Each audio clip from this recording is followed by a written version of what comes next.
but when I did read, Yes, thank you. Right, me, I need to record it. Go ahead. that's okay. When I did start reading about reading the chapters, it are they talking about the Palestinians? I mean, because it seems like we're redoing Maccabees all over again with the Palestinians getting war with them. Is there a correlation there? What do you think? Yeah, there is, but I it just seems that life is repeating itself. Uh-huh. Uh-huh. So I didn't. Is this? Um, I mean, are they? How does Palestine fit in with Maccabees? Let's put it that way, because See, that's the it question. sounds like Yeah. we're doing it over and over again. That's the question we have to ask ourselves. And if this is more true to life history, is history repeating itself? Because Palestinians have always been in Palestine. Okay, they didn't just show up one day. Hmm. Palestine is in Palestine for a reason. That's their homeland. And so, again, as you go through and you're reading, you should have these questions about what is actually going on here, and are we replaying the tape, and are we taking sides, and which sides are we taking, and why are we taking sides in the first place? Are we taking sides because that's the side we ought to be on, or are we taking sides because we've been told that's the side you ought to take? Okay. And I always think here they are fighting again. Why do we have so much fighting? Yeah. Okay, so fighting war, and it seems like in here, like war is okay. You just wipe off people, wipe them out, cut their heads off, cut their hands off, and again, we Yeah. go, okay, this is in the Bible, so it must be okay. But other folks take that to an extreme. If it's in the Bible, it must be okay, right? Even Well, if it's you didn't not read. okay, but look at what Trump is professing. He wants to gather up all his enemies and do just what they're doing in Maccabees. There you You know, go. get rid of people. It's history repeating itself, It's almost. mm-hmm, mm-hmm. Well, people read and they cherry pick what they want to hear, what they want to believe. And so as we go through this, because I wanted to go back to a portion of chapter 2, because we were saying that the Jews refused to be assimilated. They were going to, listen to their God. They were going to do their thing. But how many of you have Bibles that have the kind of subtitles before a section? Yeah, I Okay. got. Okay. So do you have a subtitle before verse 15 of chapter 2? What does it, what do you have it there? You're asking me to go find my Bible Oh, now. that's okay. Don't worry about it. Okay. But for example, in the Bible I have, it says pagan worship refused. Okay. Now, remember when the Bible was written, especially the Hebrew Bible, there were no chapters, no verses, no punctuation, no subtitles. And so when people put this together, they put their spin on it. And so if you pick up a Bible that has the subtitles, and in chapter 2, right before verse 15, in my Bible says pagan worship refused. The question that you should ask yourself, why do we call other faiths pagan? Hmm. Because we have the true faith. Oh, we have the true faith, right? Well, this And was Israel's position, certainly. okay, but is it And pagan just it, because it it's is different from ours? pretty much. Why? What pagan? I, You're casting aspersions against it. but isn't this how we've been taught? That's the question. When are we going to review what we have been taught? I think today. It's part of this. Yeah, it's part of what's going on right now and right today in this Bible. Okay, so here we are. We have this pagan faith. They pagan worship is refused, and pagan means holding beliefs other than those of the main or recognized religions. But who determines what's a main religion? Who determines what's a recognized religion? Who is making all those decisions and then telling us how we should view other people's beliefs? Hey, Chandra, how are you? Fine. How are you? I couldn't, your website the Zoom wasn't highlighted. So I was going back to find it and I'm like, oh my goodness. So I'm sorry I'm late. Forgive That's me. okay. All you have to do, if something like that, just cut and paste and put it in your search bar. Of course you knew that. Of course. Thank you. I mean, it's a workaround. If it's It's not a highlighted, workaround. just That's cut and paste and stick it up top. Right. Okay. Gotcha. Okay. So here we are being programmed in our Bibles to view other faiths as pagan, because nowhere, if you read in the words, does it say it's a pagan faith, but that little introduction. So we go into it saying these people are wrong. And what they are is just different. Okay. They are just different. And so the Jews refused to assimilate, because I'm going back just that little part in chapter 2. The Jews refused to assimilate, and that's fine. But do you have to denigrate other people's religion? And how does that affect how we deal with other faiths today?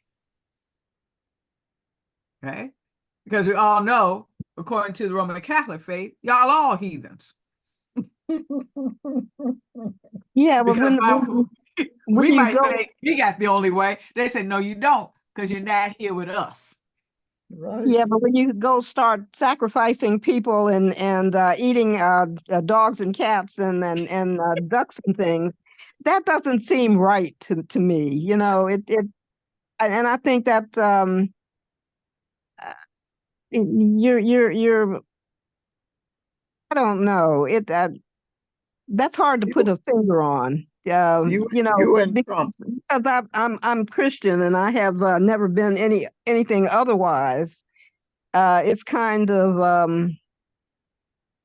difficult to and that's a difficult one. I can't answer that. And that's why our young people are not in church, because they say, look, we got Jewish friends, we've got Benai friends, we've got Muslim friends, and if you all are going to be that way about our friends, we don't want any parts of you and your faith, because something's wrong with your faith. Right? And again, how many of you actually chose to be Christian? Your parents choose that you're Yeah. going to. Yeah. So at what point in your life do you say, let me step back and reevaluate all of this to see whether or not this is what I truly believe and this is what I want to be a part of? Yeah, it's well, not I did that when I was about in my early 30s. Okay. I stepped away from Calvary for about 30 years, and I went Okay. around and visited other denominations. I did the Guru Maharaji thing in Michigan. I visited different ashrams and Buddhist temples and stuff like that, but I got called back to Calvary. So I don't know. I did go out and see what was out there, but I guess my roots called me back. Okay, but you did make a choice. It was a choice, Okay. but it And was so, a choice based on having been around looking at other things. okay. You go, Yvonne. Yeah, Love it. I'm a prodigal. Yeah. There you go. Yeah. That's beautiful. So at some point you have to say, I have chosen this for myself. Mhm. And I've also chosen to be an Episcopalian because there are different denominations within the Christian faith, right? So you could have been a Right. Seventh-day Adventist, you could have been Methodist, you could have been da da da da da da da da. Da. And so why did you make that particular choice? And once we realize that we are capable of making a choice, then we're a little bit more open to the choices that other people make, as opposed to we have the only way. And so we get into fights about who can receive communion, who can't receive communion, whether or not you can be buried in a cemetery. Like it's dirt, y'all. Guess what? It's just dirt, you know? But we get all hung up with that. There was this, sometimes I just need to get off Facebook, but you had this priest who was apparently a military, and he was going to have this spit shine session for the altar guild because they did not polish the brass correctly. Wow. You know, and somebody said, "Do you really want to fall on that sword?" He says, "Well, because like if you sit on the very first row of a church, you can't see the fingerprints on the brass. And again, the only reason there are candles because we didn't have electricity. Now that we have electricity, we don't need candles." And Rosemary goes like, "Wow." Right? You had candles because you didn't have electricity.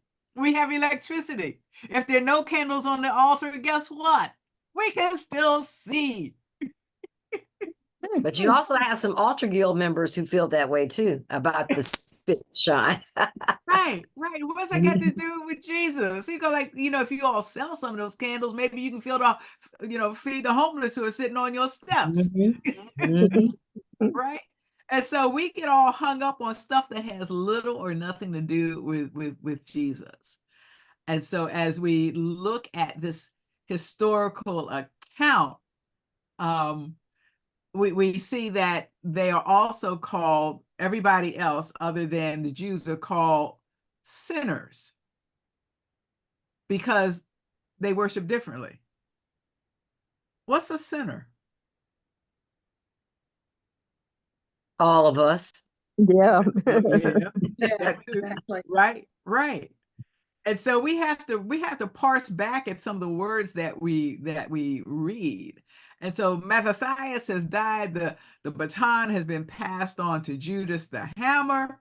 And we have to really get into this whole thing about war because I mean they are fighting like crazy here. Yeah. And as we look at First Maccabees, it's one of the two most important sources of the history of Israel between 174 and 134 BCE, before the Common Era. And so its main subject is the Maccabean revolt that's taken from the names of the Maccabees, the father and the sons who decide we're not going down like this. Okay. Against the Greek ruler Antiochus. Okay, so they're fighting against Hellenization because whenever there's a ruler, you're going to, they're going to put their spin on it, right? You're going to have to be like us. And so what has happened is that Antiochus captured Jerusalem in 167, desecrated the temple, slaughtered many Jews, and suppressed the Jewish observation of the Israelite laws in order to exert his control. And so all of this is really part of a more general historical conquest of the Palestinian region by Alexander the Great. Now, those of us who took, history, ancient history, we remember Alexander the Great, but they didn't talk about Antiochus, right? We know Alexander the Great and his succession and trying to get the native folks to become something other than they were. And all of this is during what's called the Second Temple period. Now, the first temple period, the first temple was built by Solomon, right? Right. And that was destroyed. And then they built another one. second temple went up to 70 of the Common Era when that temple was destroyed. And they haven't built it back yet. So if they ever build another one, it would be the third temple period. So you had the first temple period, then you had the second temple period. And so all of this is about folks at war, okay? And you have to ask whether or not the war was just. Because even in the Christian faith, we have something that's called the just war theory that was proposed by St. Augustine. Yeah, so when you talk about just war theory, you're talking about the church. You're not even talking about government. You're not even talking about civilian life.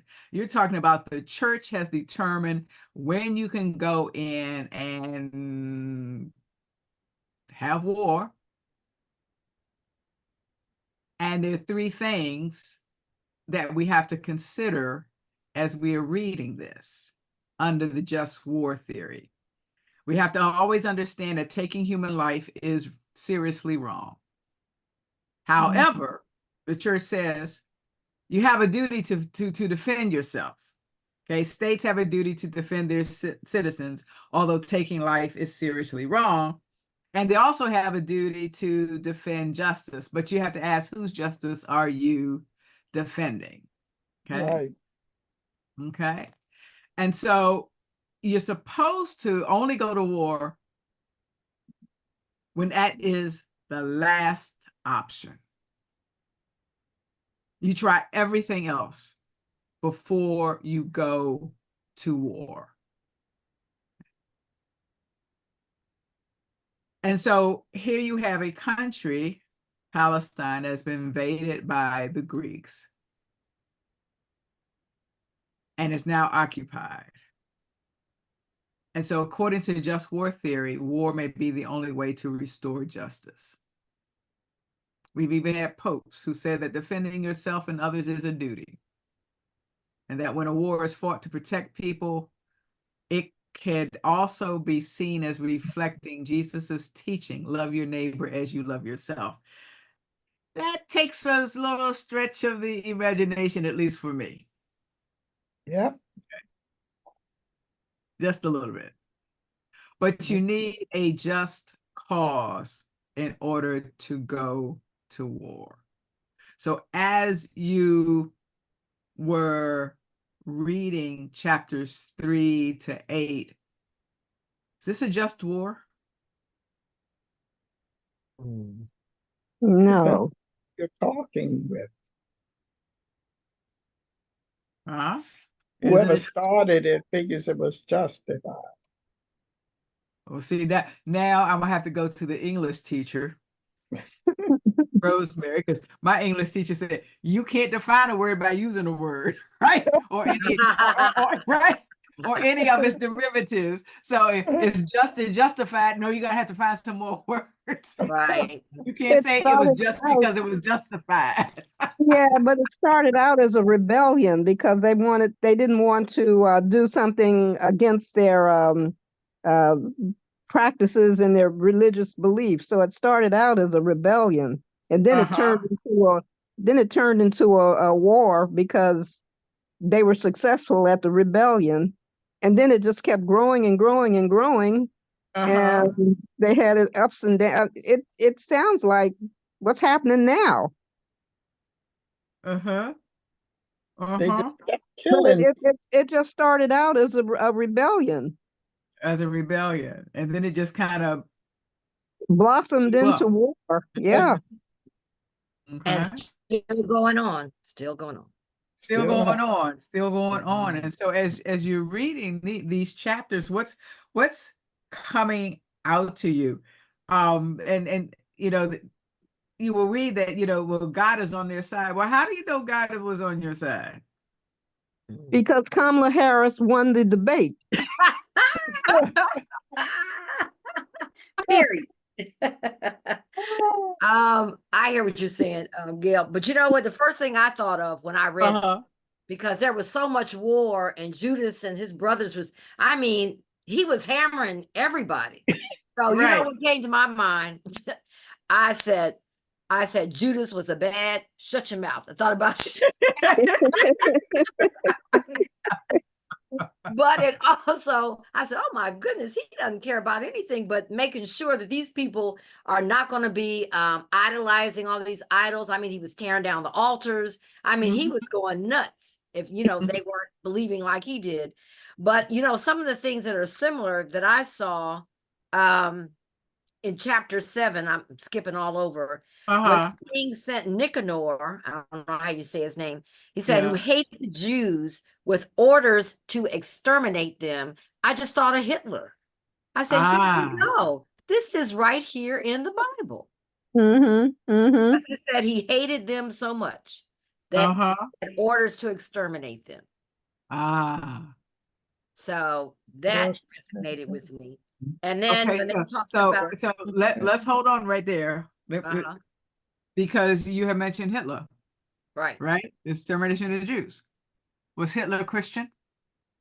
Yes, he said he It was. was, yeah. He Yes. sure did. He was an acolyte in the church, Episcopal Church. not the Episcopal Church. The Lutheran Church. We're not going to claim it. Close enough. But here you have somebody who had that mentality, right? Who was brought up in the church, who then was able to turn the churches to his side. Right. Because the Christian churches went on the side of the Nazis. The only churches that did not, and they were also Lutheran, were the confessing churches led by Dietrich Bonhoeffer. But the other churches, again, to protect their turf, no different than the Sadducees and the Pharisees who told Pilate, no, you need to get rid of Jesus so we can maintain, our little status here. Right? Yeah. Yeah. So it's history repeating itself. Exactly. Yeah.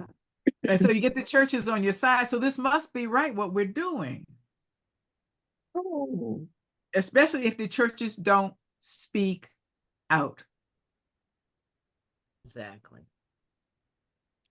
Because as we are looking with all of this rhetoric from the evangelicals, we have to ask, other than Reverend Barber, who on this side is speaking up? Wow, that is so true. Who on this side is speaking up? You got the evangelicals going crazy. They don't care if they jeopardize our IRS tax exemption. They will say anything they want. And yet our side is Quiet. quiet.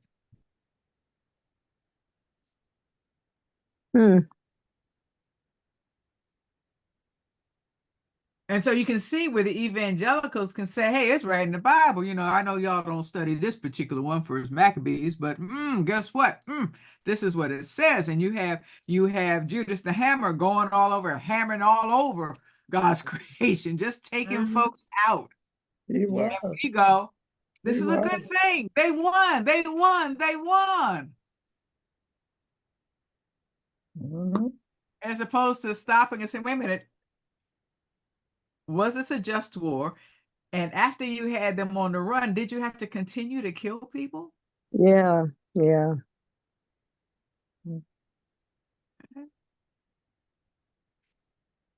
So yeah, and these are the questions that you ask, because again, you have the subtitles depending on your Bibles that kind of program you how you should be thinking when you read this. Because at the beginning of chapter 3 in my Bible, it says the early victories of Judas. So you're already programmed, right? Because a victory is good, isn't it? That's what they say. You want to be victorious. You don't want to be on the losing side. So Absolutely. the early victories of Judas, then, Judas has taken over for his father. He is going out. They've been blessed. And so this must be a good thing. And for example, in chapter 3, verse 8, it says, he went through the cities of Judah. He destroyed the ungodly out of the land. Now, if you are ungodly, does that mean you're a bad person? No. But Just we means would in this thought they must be bad interpretation, people, right? he's speaking of them like they're bad people. Uh-huh. The writer of this book Right. considers them bad people Right. and worthy Because to be killed. they didn't think like he did. Okay. That's So why we're they're going to go considered out and bad. just get rid of everybody who doesn't think like us? That's how some people are thinking. That's how some people are thinking. I think it's been going on from the day one. From day one, right? And so, he's gone out and he's destroyed the ungodly out of the land. And then you look at verse 9, it says, he was renowned to the ends of the earth. What does that tell you? It's final. He was People love a winner. renowned. Doesn't say he was a bad person. It says he was renowned. He was known. But see, he was a winner. People love a winner. He was a winner. Yeah. Okay. And so then you start with other folks. And this is the thing, because, we read the Bible and, they got the Ammonites and the Hittites and the Jebusites and the Canaanites. And we've been taught to view them as good or bad. Bad. Bad. Right? Yep. We've been taught to see them as good. Are they God's children? Were they created by God? Yes. But the way the story is told in our minds, if you're not here, then something is wrong with you. You're not of God. Who says they are not of God?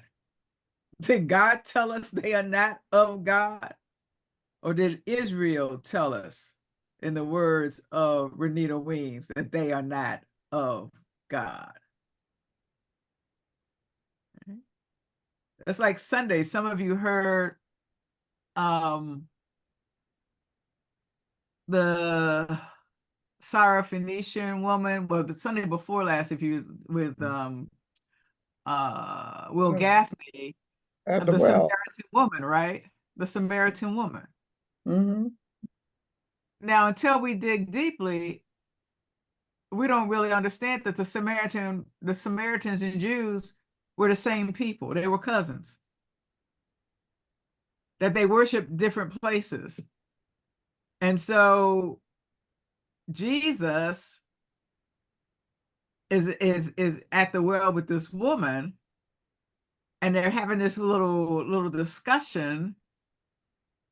And remember, she's been married how many times? 5. Got 5 husbands. And is doing what? What's about the 6th man? And the one that she's living Her with, husbands, yeah. And the one that she's living with. not her husband.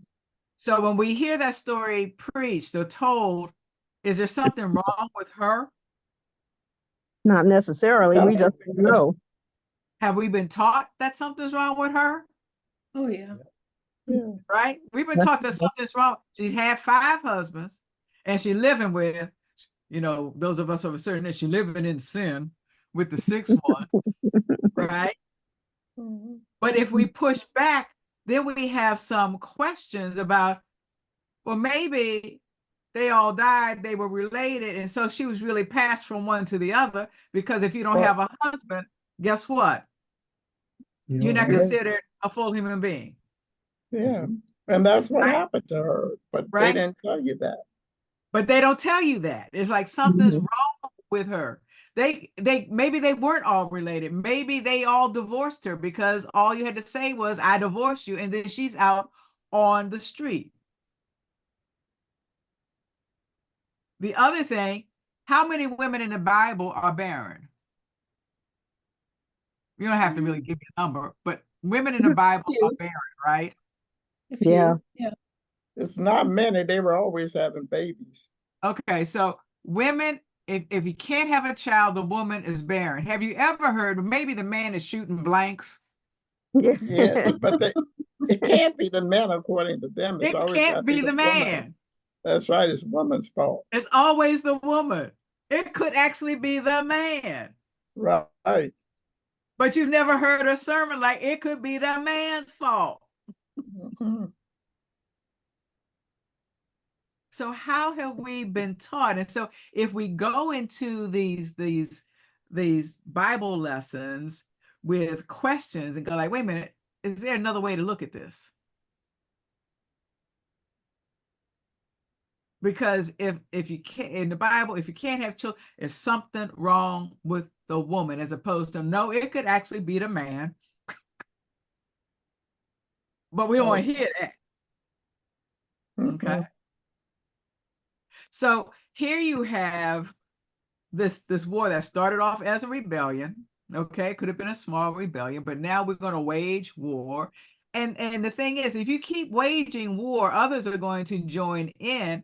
So chapter 3, verse 10, you have Apollonius now who's going to gather together nations and a large force, as it says, from Samaria to fight against Israel. Well, when other states see like, okay, you are acting up, are you just going to sit by and wait till they get to your border? Well, No. they gonna go and kill you. Grab enough You people. know? Yeah. And so he's preparing his force from Samaria. Remember, Samaritans and Jews, same people, they just didn't like each other. Okay. So when Judas learned that Apollonius was gathering his troops, he went out to meet him and he defeated and killed him. And we would go, oh, another victory Wow. for Israel, Hmm. right? But you know what, Gail, what I wanted to bring up too before that, something that struck me in chapter 3, around verse 54, when it says, then they sounded the trumpets and gave a loud shout. And then after this, Judas appointed leaders of the people in charge of thousands and hundreds and fifties and tens. And I thought this was interesting. 56. Those who were building houses or were about to be married or were planting a vineyard or were faint-hearted, he told to go home according to the law. So he was letting people go because of these excuses. So I thought that just resonated with me. I said, maybe he's not such a hammer all the time, every time. He had a heart, kind of, sort of, Yeah.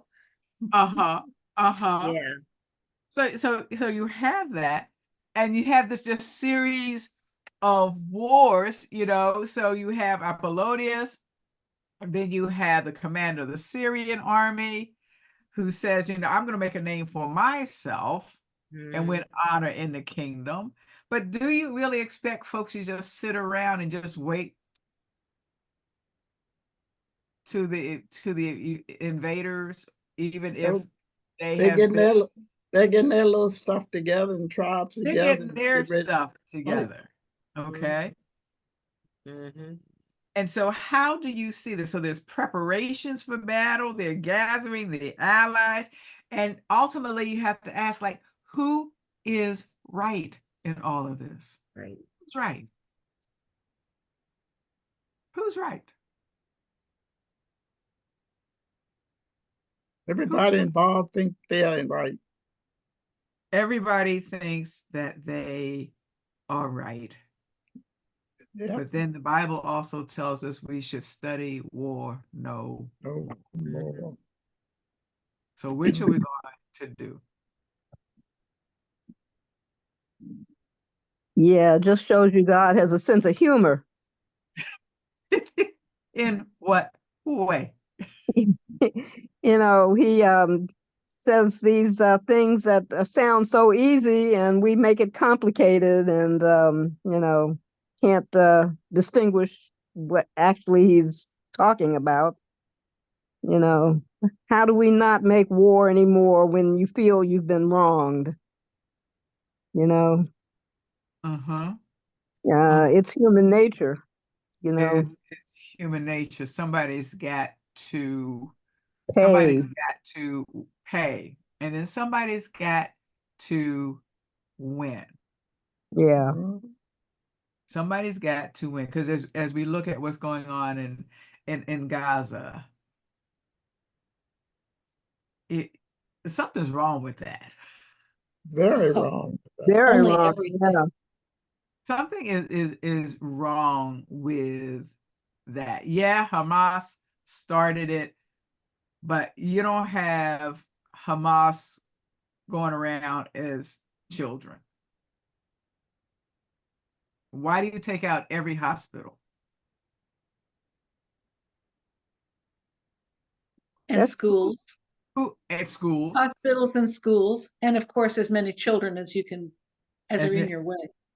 And So why churches. why do you take out children? I don't know. That just seems evil. That they're the It future. seems like it seems like Okay, a wait a minute. deliberate Timothy, genocide. what did you I say? said they're the future. You get rid of them, you Take have out no their future. future. Yeah. Yeah. You take out their future. You get rid of the children, you take out their future. Hmm. So we don't have to call it genocide where we marched everybody and put them in ovens. We just take out their future. Mm. And that's why it seems that there's no remorse over the number of children being killed. Mm. If you don't have children, you don't have a future. Yeah. Okay. It's sad. And so perhaps by putting this particular the series of books, well, at least Maccabees 1 and 2, because 3 and 4 are kind of different, not having them in the canon of most Bibles, then you don't get to discuss, okay, is war really just?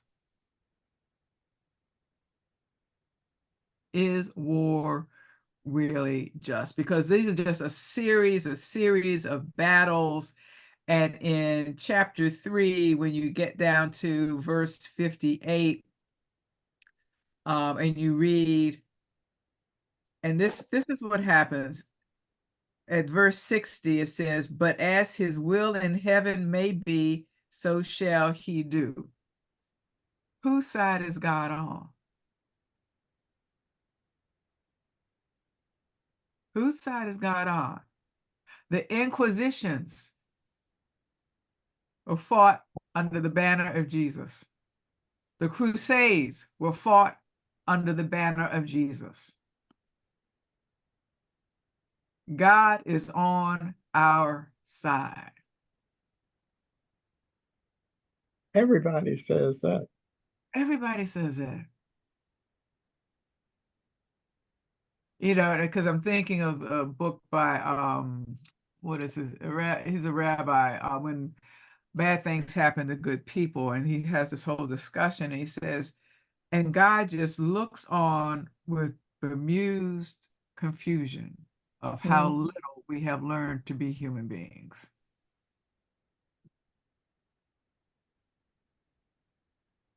God will let you kill each other. God will let you rape each other. God will let you kill children until you come to realize this is not what it is to be human. Hoping Right. that by the time you realize this is not what it is to be human, there's somebody left to be human. Mm. Okay. But the points of a just war theory, you have a just cause. And again, I go back to Rosemary, because we can't use just cause if we're talking about just war theory. Gonna have to find something else. And that war is the last resort. So in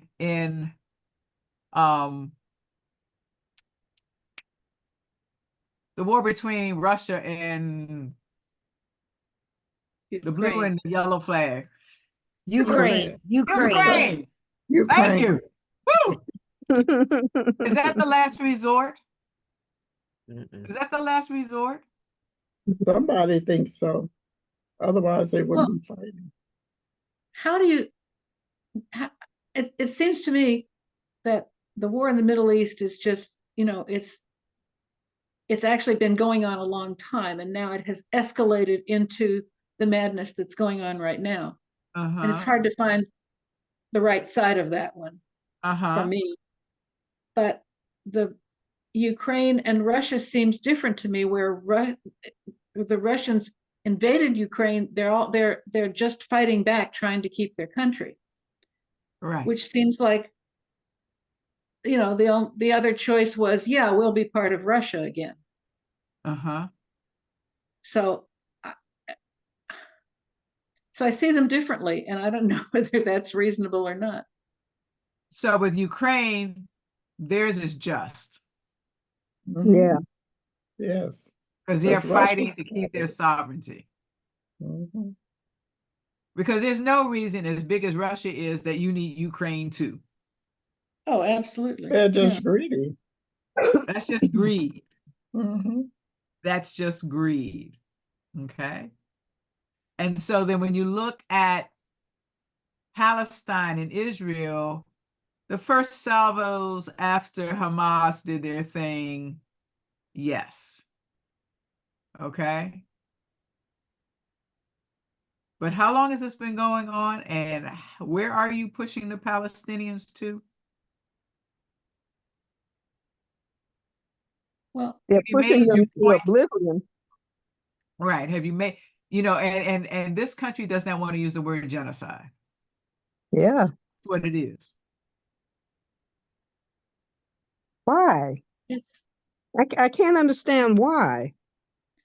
because we have chosen Israel as our buddy, and we have stood for Israel, and they're our guys. And that's the choice that the country we made as a government, as a country, years ago. And I always, had this pro-Israel bias in my head until I began to see what modern day Israel was actually doing. And Americans go around talking two-state solution, but you'll not hear that out of the mouth of Netanyahu. He wants the whole region, and they're working on it, and they're winning. Yes. They're taking it. They're taking it. The so-called settlers. I'm sorry. I felt blindsided when I realized what was going on, because I just always had this pro-Israel bias in my head. That the Jews deserve to have their own state, and yada yada, and Hitler and all that, which is overwhelming. It's more than a person can deal with. And what's happening now is more than I can deal with. I just, Okay, so let's dig deeper. We are on their side. What would happen if we cut ties with them? You mean cut off our weapons? If we say, okay, Israel, right, we're not going to support you anymore. You're wrong. What is this country afraid of? They couldn't stand alone. They would go to these other countries that would supply them with all that, and they don't want that to happen. Russia, Like Russia, China, Mhm. North Korea. right? The three big ones, yeah. And they would do it. And they would do it. They already have Russian arms. Right. And so it's not really about Israel. It's about, we don't want those three on their side.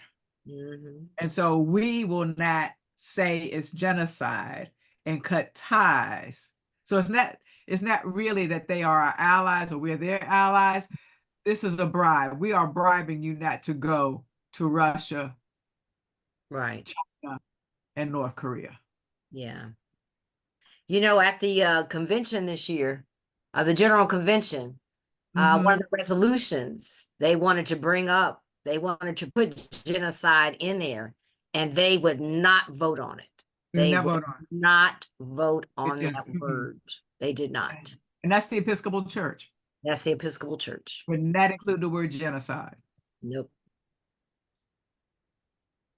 And it was a heavy duty discussion too. I mean, it was going. And I said, oh man. Yep. So you have to ask again, whose side is God on? And how do human beings make that decision? You don't think he's still on Israel's side? I mean, that's how it was to start. Why would God create all these different peoples and then choose a favorite child? Yeah, that's true. Right? Well, you already chosen them. Did God choose them, or did Israel say God chose them? Well, there had to be a reason for them to say it. It's something they felt. Because I want to be top dog. See, and this is when we have these types of discussions, that's where people get afraid to ask and push back, because am I pushing back on God? No, we're just pushing back on the folks who wrote this stuff. Right. We're not pushing back on God, because I don't know the mind of God. No. I don't want to know the mind of God. You don't want to be in that position of knowing the mind of God. So we know what people have taught us about God. What God did, what God said. I mean, there are different sacred texts. We have chosen this and only portions of this, because people have determined what you need to know. Again, before the Second Vatican in the 60s, Episcopalians and Roman Catholics were discouraged from even having a Bible in the house, because you were not smart enough to read it and interpret it. And so you came to church on Sunday and got your little 15 minutes worth of scripture, and it was interpreted for you.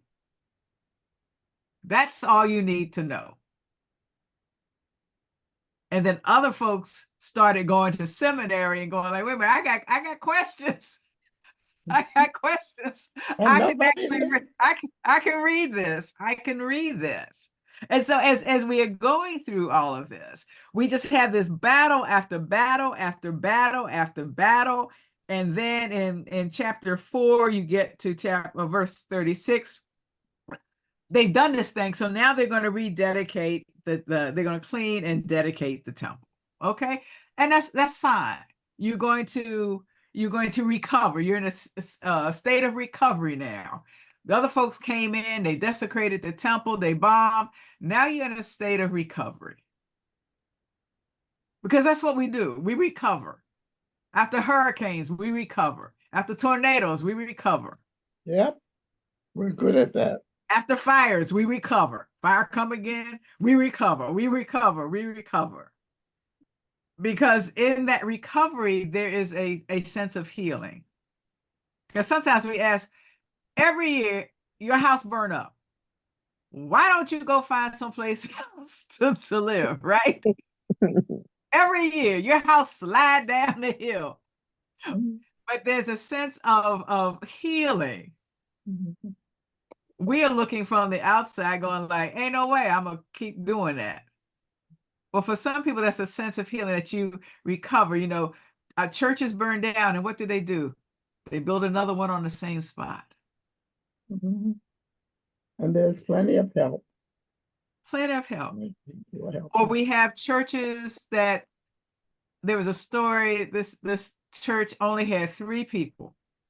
3 people. And eventually they had to close. But then there's a man who just restores churches. So now they've restored it. And like once a year, they actually have a service in it. but now it serves as a community center. People want that place. A They want connection. that connection, that Yeah. place of history of, I remember, and this is what I was taught, and this is where I was baptized, and this is where I was confirmed and married, and out back, mama and daddy and grandma and everybody they're buried, that sense of connection. So you have this kind of give and take that we kind of need, that sense of connection to know who we are.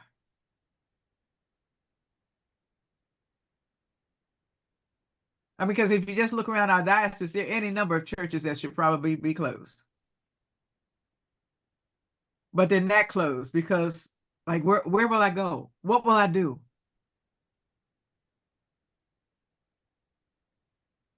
And we have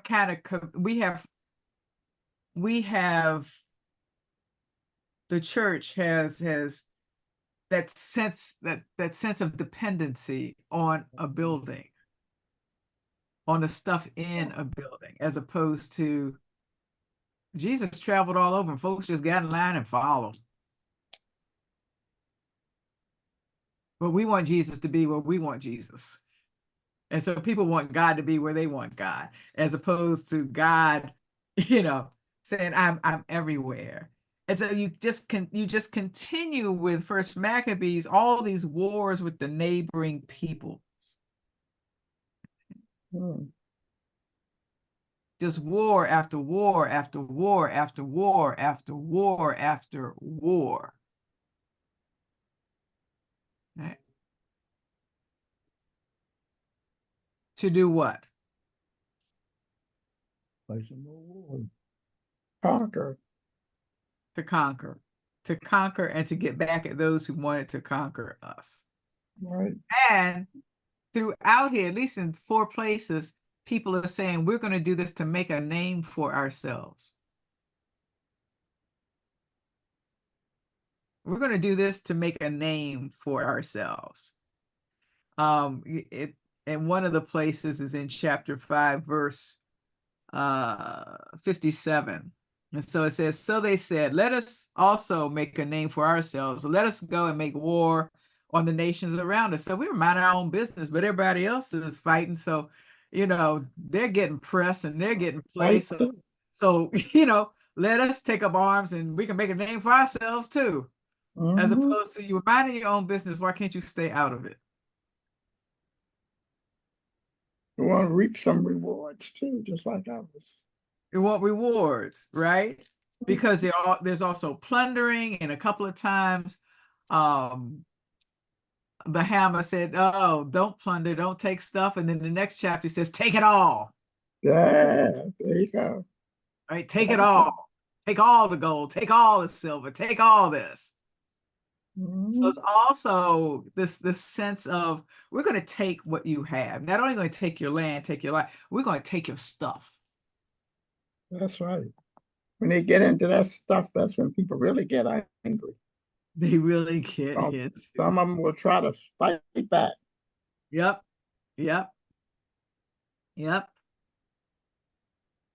And that reminds you of how whites came along and took, black, you look at Tulsa. Look at Tulsa. Distorted. You look at Tulsa. I mean, just look at this country. The country, yes. That was just an example. We were taught that Columbus discovered. I know. If I was going, how you discover somewhere that people already are? Already there.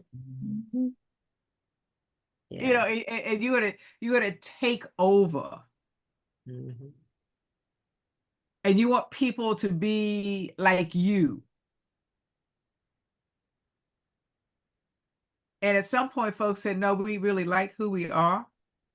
When you look at the Native Americans now who are truly, they're going back and recovering. They're recovering who we are, who they are, their languages, their customs.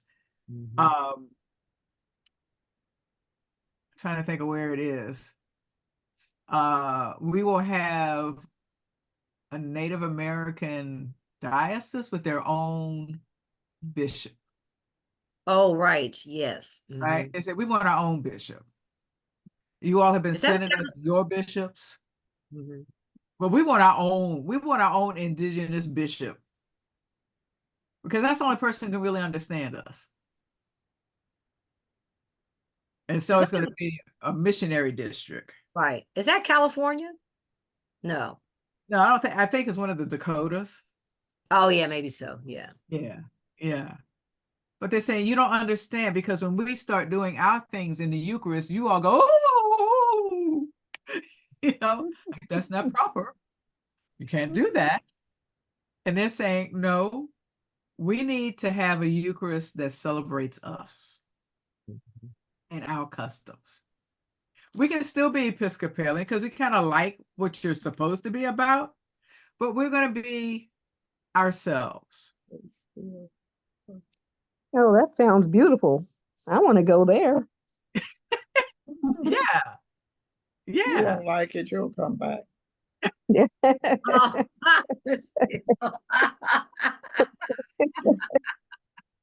but you won't know until you try it. Well, no, until you try it. Like, Right. okay, so what is it to be, and this is a question we always have when we talk about Judaism. What is it to be a Jew? Is to be a Jewish a race or religion? It's a I don't know. religion. I'm still confused about that. I just, I think you explained it one time before. There's the Israelites and then there's the Israelis. Yeah. Or So, you have Jews who say I'm I'm Jewish because of genetics. I ain't got nothing to do with the religion. right, Okay. I'm Jewish because my mama's Jewish. right. Right, Remember, it Mhm. travels through the mother, through the Right. that's right. right? Mhm. So I'm Jewish because my mama's Jewish, but all that stuff y'all do, nope, that's not for me. And then you have the Jews themselves with the different levels of Jewishness. Yeah. You got the ones that say, okay, yeah, I do Yom Kippur, and then you got the other folks where the women shave their heads or wear wigs over their hair, and Can't sit with them in the can't temple. sit with them, right? We have a lot of Hasidic Jews up in New Jersey that Yeah. they have the little dangly things on, The forelocks. yeah, and Yeah.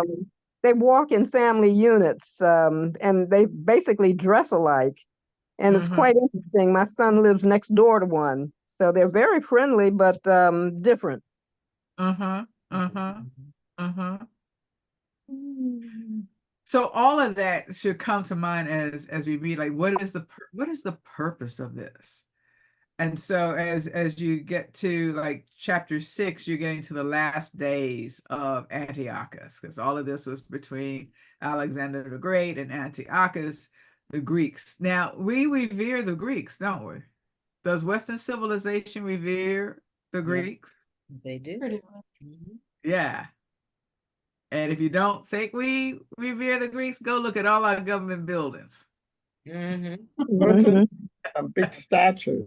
right? Just go look at all. So Greek civilization, Right. Mhm. that was supposed to be the epitome. And so you're getting down to the last days of Antiochus. And so he fled after all of this stuff. He fled. He was going back to Babylon. And then he is going to finally, he's gonna finally die, Mhm. which is what happens to all leaders. Eventually, they will die. And so at the kind of middle of, well, not the middle of 6, but at verse 17, Antiochus died. And when another king heard that he was dead, he set up Antiochus's son to reign. So this stuff passes through generations, right? And when you get a new generation, what do? The same thing. The same thing. So now you start up the war again with Syria. Yeah, Okay? back to killing again. You start this again. And so you almost have to ask, and this is what a lot of young people will ask, is like, if God is so great, why does God permit all this stuff to happen?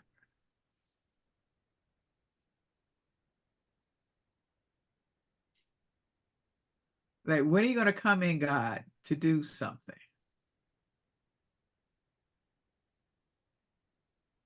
Or will God just let us take ourselves out?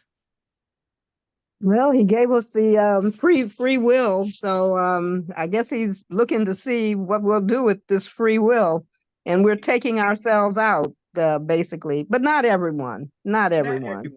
But not everyone, not everyone. And so we're just continuing.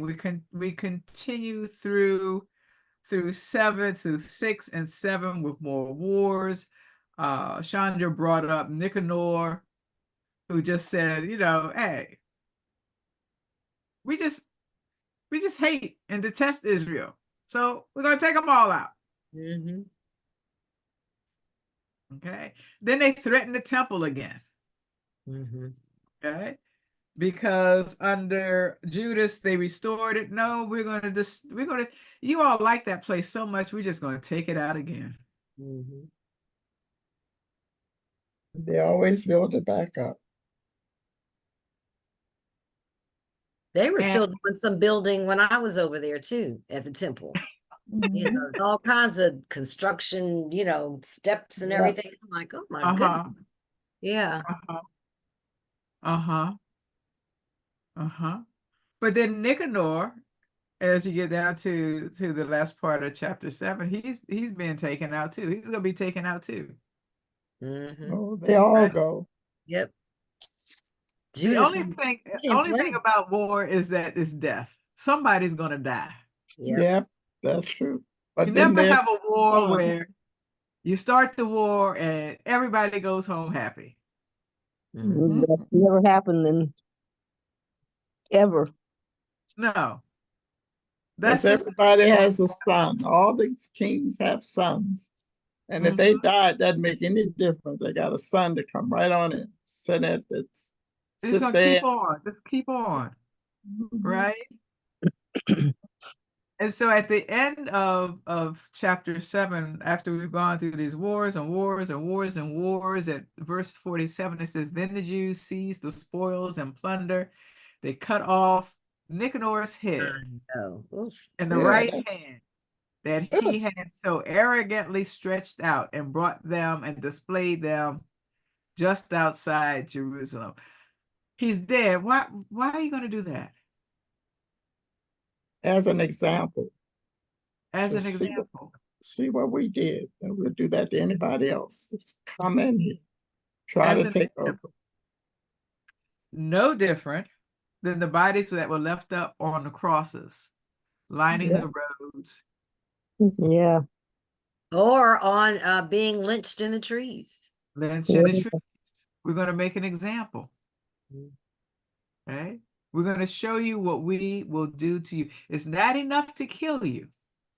Because if you think about the lynchings, it's not enough to hang you. Now we got to burn you. We got to shoot you. You're already dead. Then we got to cut you up.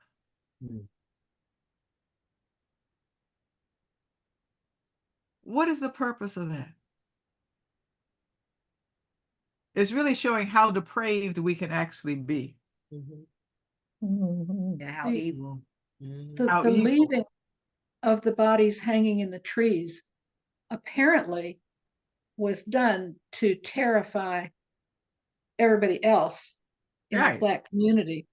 And Yeah. apparently it was pretty damned effective. Well, yeah, because you knew what was It going was to pretty happen. terrifying. It was. And it's like the we have taken the sting out of the crucifixions, but crucifixions, remember, was capital punishment. Right. And so they would leave the roads leading to the Roman colonies would be lined with crosses with dead bodies.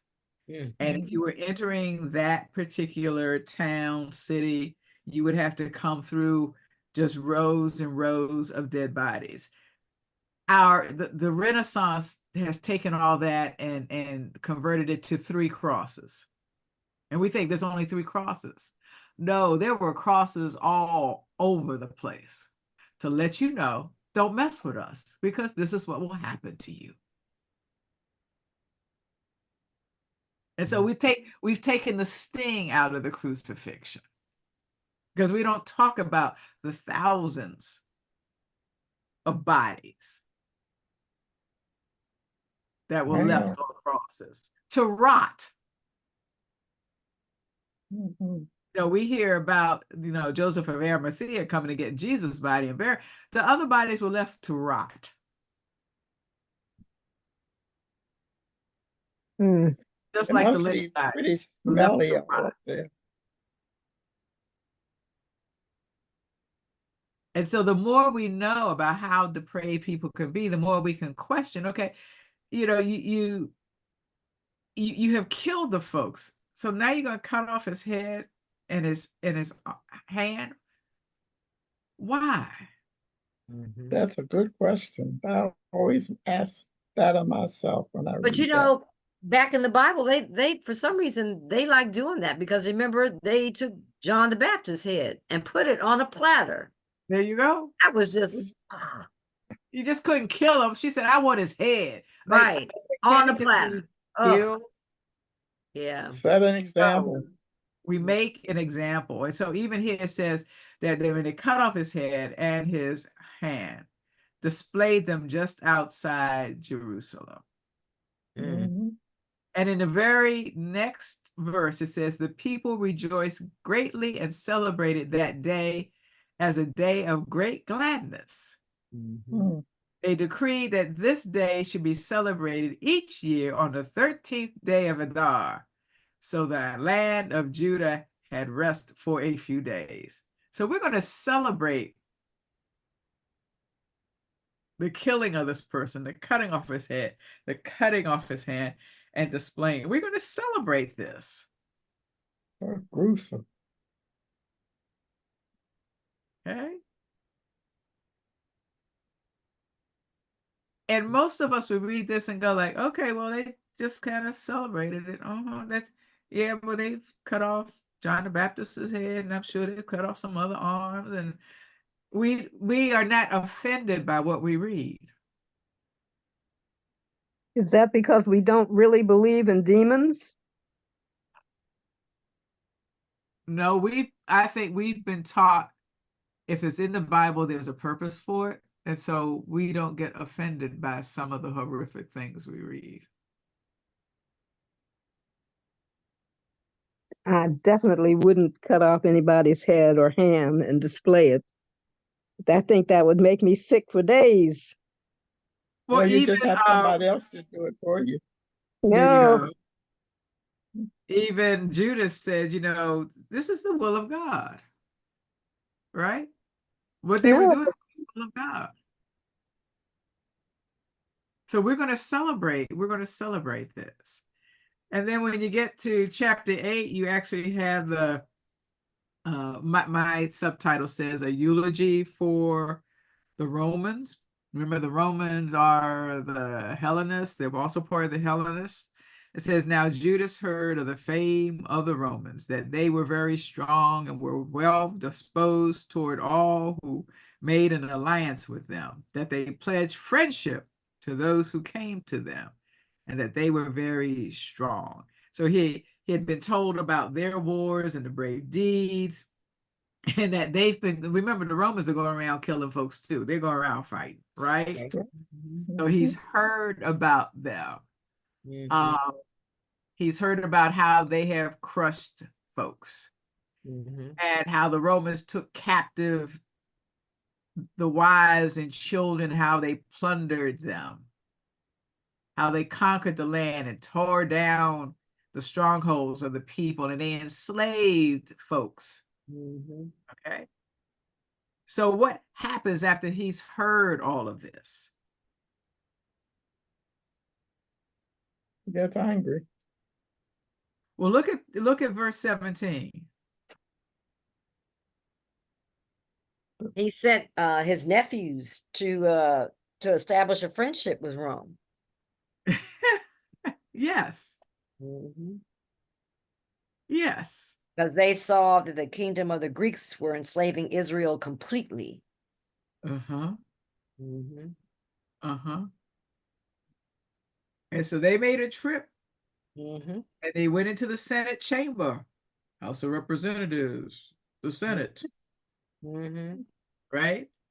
Isn't that something? Senate chamber. Here we are. Well, I mean, where do you think we get it from? Well, there we go. Out of the Bible. Bible. You know, you get it from Greek Right. civilization. Oh, okay. The Senate, Greek Senate. We have a Senate. That's Greek. Wow. That's Roman. All of that. If you look at our governmental buildings, the Rayburn building and everything, and you go to Greece, There they the are. buildings look like the Mhm, buildings in Greece, They mhm, do. You're right. I was there. Mhm. right? They do. Mhm. Okay. So to enter the Senate chamber, folks do that every day. They enter the Senate chamber. We got the House of Representatives, but we also have the Senate, and they enter the Senate chamber, right? Mhm. And so you have in verse 20 Judas, who is also called Maccabees, and his brothers and the people of the Jews have sent us to you to establish alliance and peace with you, so that we may be enrolled as your allies and friends. The proposal pleased them, and this is a copy of the letter that they wrote in reply on bronze tablets and sent to Jerusalem to remain with them as a memorial of peace and alliance. What is happening here is they realize that perhaps we cannot beat the Romans. Mhm. So we need to do what?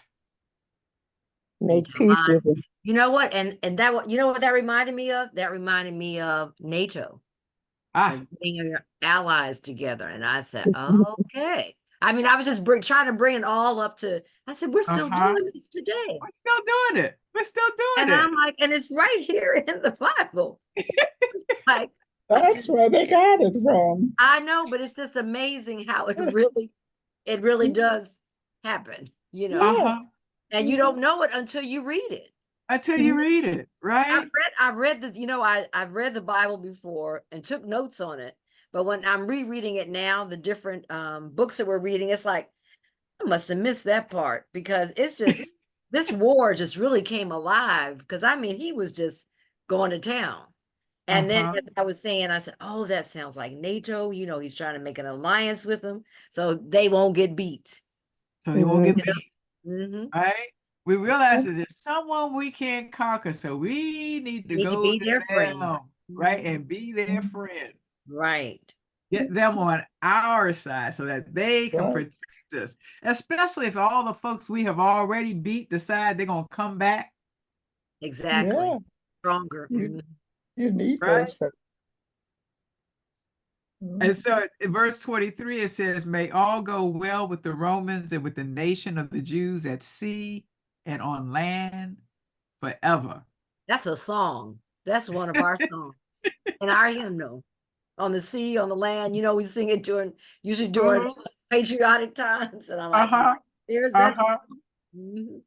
And may sword and enemy be far from them. If war comes first to Rome or to any of their allies in all of their dominion, the nation of the Jews shall act as their allies wholeheartedly, as the occasion may indicate to them. To the enemy that makes war, they shall not give or supply grain, arms, money, or ships, just as Rome has decided, and they shall keep their obligations without receiving any return. In the same way, if war comes first to the nation of the Jews, the Romans shall willingly act as their allies, as the occasion may indicate to them. So we are negotiating. Who's our out? Do we really like the Romans? I don't know if we really like the Romans, but the Romans are powerful, so we need to get on their good side. Okay. Wow, that's an eye opener. Yeah, going with the strongest. Yeah. Yeah. Yeah.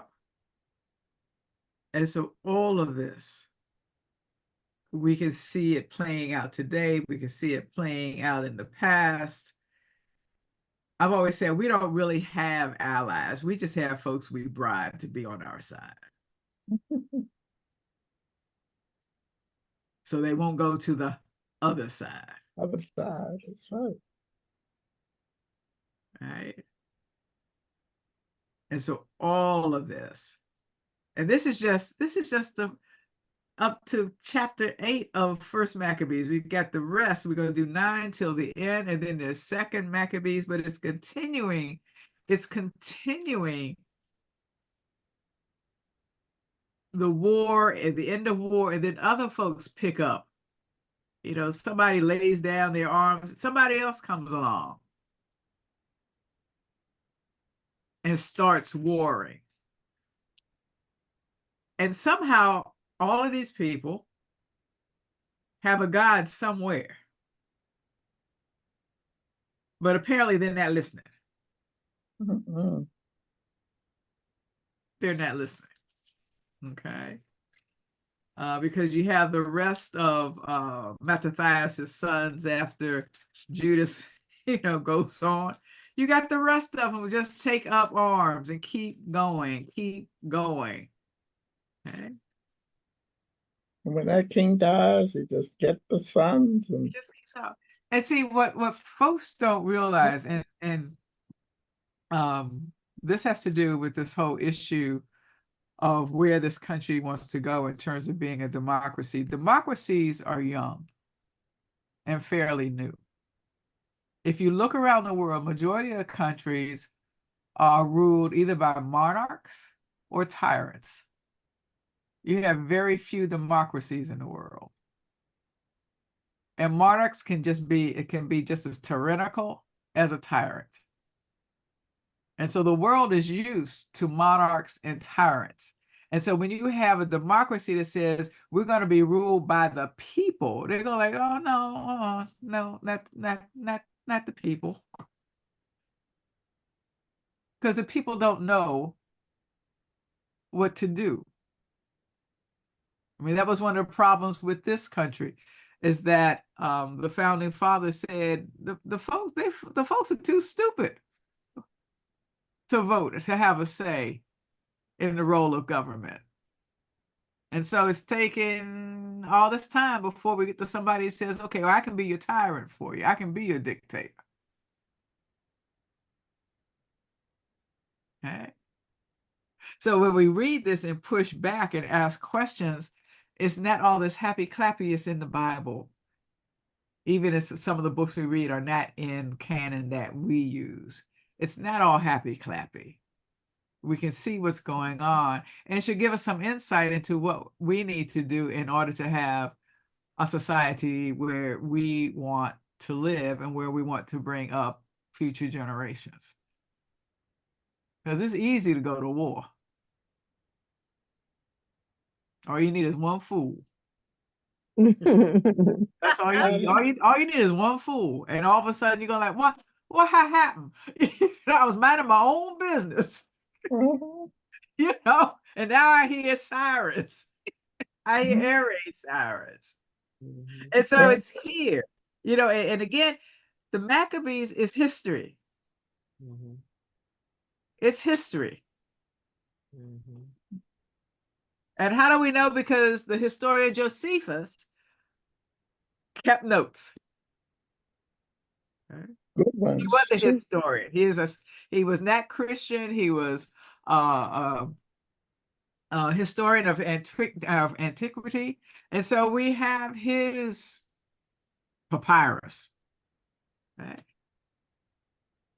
And so what we're reading in First and Second Maccabees are more true to life than a lot of things that we read in the Bible. This happened to Israel, in Israel, through Israel. Right? So, any questions? So we'll go from chapter 9 until the end next week. And again, push back, ask questions, critique.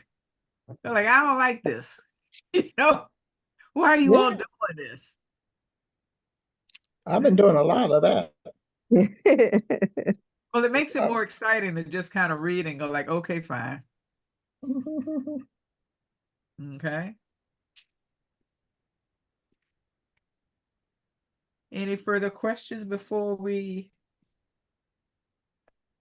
Are they ever going to get to a point where a woman is going to be doing something like a king? Well, Like we read in the Old Testament, we had them coming and made it a little more interesting. But these men, they just. Well, we read the women killed. when we first started the Apocrypha, and they were rough women. Yes, they Yeah. were. They didn't mess They They were were. rough women. Okay. But it lets you know how we should be acting, that what we do is nothing new, it's happened before, and we can learn. We can learn from the past and not have to repeat it. Okay. So, if there's nothing else, the Lord be with you. And also with Thank you. Let us pray. God who calls, may we listen. We are grateful that the divine stirs in us a momentum toward particular giftings and desires. Help us to listen for what's true in us, that we would enter our purpose freely. Keep us from being enticed by missions and goals that are grounded outside of our deepest values. Liberate us from the sinister temptation to build our lives on the quicksand of toxic individualism. May our calling, both personal and collective, that our hopes would be grafted onto the shared hope that has sustained our people across time. And the people say, Ashe, Ashe, Ashe. Ashe, Ashe, Ashe. So if you haven't gotten outside, get outside. It's beautiful. Oh, Yes. yes. Yes, it is. Enjoy. All righty. You all have a good week. Thank You you, too. everybody. Take care. All right. Enjoy. You And too. happy anniversary last week, Rosemary. Bye. It's kind of hard reading this on the computer. Take care. All Night. right. Night. Bye-bye. Bye-bye. Bye. Thank you.